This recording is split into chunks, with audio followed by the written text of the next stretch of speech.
What's up everyone? John Rettinger from Techno Buffalo here with a full review of the first PlayStation certified phone. This is a device that had been rumored for almost years. Let's go ahead, take a look, and see if it's worthy of the PlayStation name.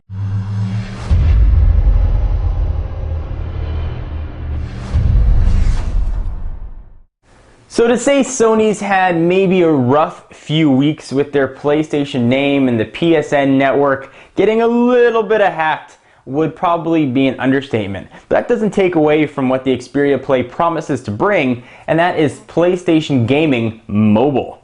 So let me remind you of the specs of this guy, and then we'll go ahead and run through all the phone goodness that it has. So it's got a 4-inch diagonal display, and that is TFT, with a resolution of 480 by 854. It's being powered by a Scorpion ARM 1 GHz processor, and we'll talk about how the performance is in just a minute. 512 megabytes of RAM and ROM. It's got an Adreno GPU graphics accelerator.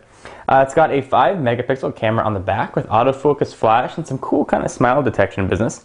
It can shoot video in 720p, so that's 1280 by 720. It's running Android 2.3 Gingerbread, which is kind of awesome. And it's got a pretty beefy battery here, which is going to get you through most of the day. Alright, so that's great. There are the specs. Let's first talk about call quality. This is a phone and it's got to make phone calls. This is the unlocked unit, which is available to be purchased from the folks at clove.co.uk. It'll work on AT&T's 3G network, if you guys are wondering. Verizon has announced they will be carrying it in the US. It'll be in stores on the 26th, available for pre-orders on the 19th. But if you are on AT&T or T-Mobile and you're looking to get your hands on this guy, check out the folks at clove.co.uk. Link will be down below. Call quality was just about average. In my 20 call test, I had 3 dropped calls. People on the other end definitely knew I was on a cell phone. There was some popping and the call quality was a little bit tinny. I did have Bluetooth connectivity issues, so definitely want to check this compatibility-wise with your car's Bluetooth or your headset if that's what you use for phone calls. Something definitely to keep in mind. Speakerphone was quite loud. Alright, so let's talk about the screen. We'll jump past all that business. How does this thing look? Well, let me show you what some pictures look like here. This is always a good way to show. We'll go ahead and jump into wallpapers, Sony Ericsson wallpapers. Let's go ahead and take a look at a red one. We'll go ahead and set it, and you can see the pictures look about average. We've got it set to auto brightness here. Doesn't look bad, it doesn't look great. I expected a little brighter images to pop a little bit more from Sony, a company that's really known for high quality displays. But the real test for me is how text looks. So I'll go ahead and jump into the browser. There we go. You can see on a white background there's a little bit of a grayish blue tint, something that we saw with the first generation AMOLED screens that Samsung put out. Nothing giant, but it's definitely there. Text is crisp, so you're not going to have any trouble reading text on its 4-inch screen. There's a couple other interesting things here to note as well. I know you guys are a lot of performance junkies out there. I did run this through a quadrant test, and it pulled in a pretty respectable 1,392. And this is with the stock ROM. There wasn't anything flashed on here. This is just how Sony Ericsson ships it. And speaking of how Sony Ericsson ships it, their Android UI is called Timescape. It sort of puts everything together in a big list of stuff. I didn't like it. I turned it off. I generally didn't use it. But they do give you some cool functionality, and there are some neat Sony Ericsson widgets here. You can do your little pinch to zoom thing. You can see all your widgets here splayed out. I wish you could have moved them around from the screen. You can't. You can just see them and jump right to them. There are some to like. I'll go ahead and show you very quickly what some of the Sony Ericsson custom widgets are. You can see some of the standard Android ones here, and then some of the other ones that Sony goes ahead and adds for you. One of the kind of cool touches that it does give you are some animations, which I'm sure just suck battery. If I wanted to move an icon around, you can watch what it does when I do it. It does a little bounce. It's very subtle, but it really lets you know they're using a high quality device. One of the gripes that I had about the phone is the placement of the buttons here on the bottom. So first, I like that there are physical buttons. I do wish that there was some sort of backlight, so if I was in a dark setting and the screen wasn't providing enough brightness, I could see what the buttons are, because they are in a very strange order that I haven't really seen on any other Android phones. You've got the back button, home button, menu button, and search button, Whereas if you look on other Android phones, here is say the Droid Charge, for example, with a more standard button layout. You've got a little different setup here with the back button located on the second to the right, the menu button on the left. It's just a little bit odd. I'm not saying it's bad, it just wasn't what I was used to. So if you're coming from another Android device, definitely going to have a little bit of a finger memory learning curve. That's not the big deal with the Xperia Play. What everybody wanted to see and what I wanted to see was what lives when you slide this up. And this is where the Xperia Play gets its name. This is able to play a pretty decent amount of actually PS1 games, and that's where a lot of these Xperia Play games come from. So let me give you a quick example of what one of these games look like. So I'll go ahead and use the buttons that I've got right here. I've got an Android menu button, and when you're gaming you also have two shoulder buttons that live right there. I'm going to go ahead and go back home, and I've got Crash Bandicoot was a game that I was playing. It was available to be downloaded. And I'll show you guys in just a minute, when you download these games, they actually come from the Android marketplace. I thought there was going to be some sort of custom Sony skin store, and it's just a Sony store in the Android marketplace. So you can see what the graphics look like. They are pretty impressive, but they're nothing better than I haven't seen on any other Android device. Really what the killer thing is here is a game catalog and the ability to play other PS1 games, which are extremely popular.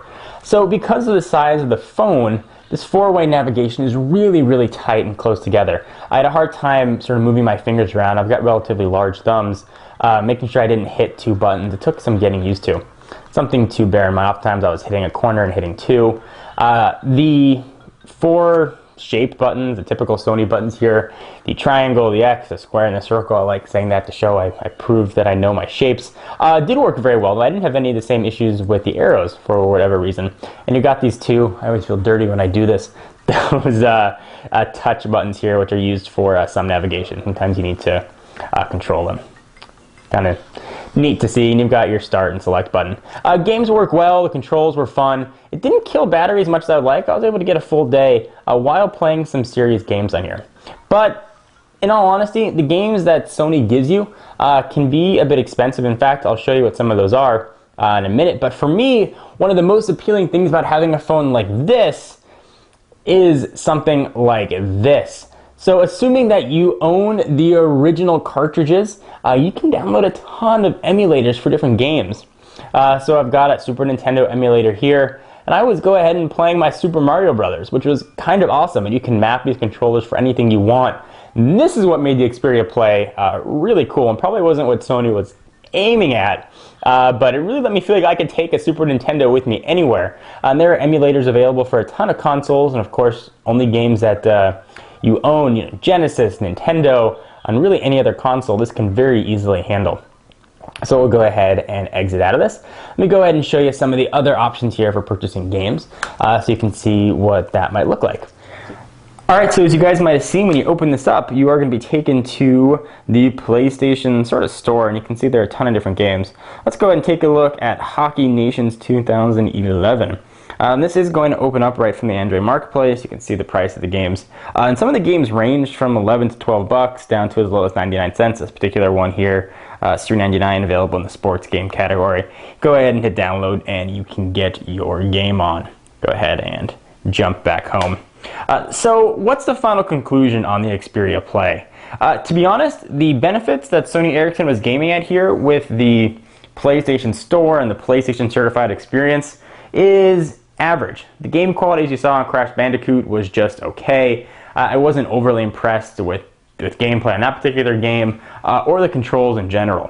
What really sells the Xperia Play for me is the built-in gamepad for emulators. Really opens up a ton of possibilities for this device. So if you do find yourself on a subway, on a train, playing a lot of games and touch-only controls aren't doing it for you, or mapping buttons to your corded keyboard aren't doing it for you, this is going to be a really solid device to look at. You can take really full advantage of an awesome gaming experience just based on having this gamepad. Now certainly you could probably do this with a Bluetooth keyboard or a micro USB attachment if your phone supports it, which would probably make this a bit obsolete. Generally on a phone this thick I would want to have a keyboard, however I can really live with it. If you are a gamer and you want to take your games with you, I can definitely recommend the Xperia Play. Performance was solid, battery life was good, screen was average, call quality wasn't overly impressed with, but it did work. If I had to give this sort of a 1 out of 5 ranking here, I'd probably give it a very solid 3.5. I would have liked to have seen a little bit of brighter screen with some crisper images and some crisper text, and I would have liked to have seen a more robust PlayStation Store on here with a better quality and selection of games. The Timescape interface was okay, it wasn't overly clunky. You can obviously turn it off or customize it because it is Android, but it was just alright. Anyway guys, love to hear what you have to say and your thoughts on the Sony Ericsson Xperia Play. I am John Rettinger from Techno Buffalo, and I'll see you in the next video.